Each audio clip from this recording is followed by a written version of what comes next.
Hi, my name's Naomi. One of the objects I've conserved for the exhibition was the pot containing the Stoke Lyne Roman coin hoard. Throughout the ages, people have buried hoards of coins and other precious objects, sometimes as ritual offerings, or sometimes for safekeeping of their wealth during periods of unrest. When excavated, the hoard contents naturally receive most attention, but I feel that the container, whether that be a ceramic vessel or a leather pouch, can also be fascinating and tell us something about the people who buried the hoard. In this case, the coins were contained within a fine greyware ceramic vessel.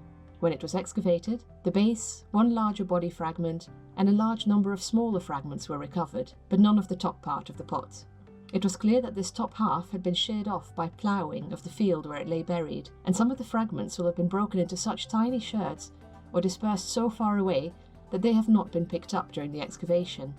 So we only have about half of the original pot remaining. Still, we decided it was worth reconstructing the fragments we had, to give a better sense of what the pot would have looked like at the time of burial.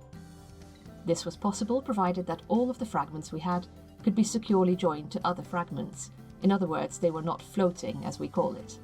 In order to assess this, I first did a dry run, reconstructing the pot without any adhesive to assess which fragments could be used, how they fit together, and in which sequence I should re-adhere them in order to not lock any fragments out of the hole.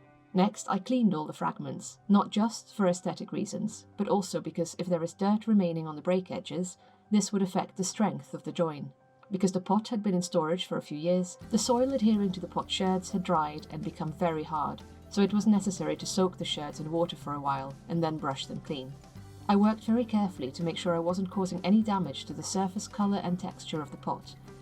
And I also was keen to retain the green copper staining on the interior, which tells the story of what the pot had contained, and so it's a key element of its biography.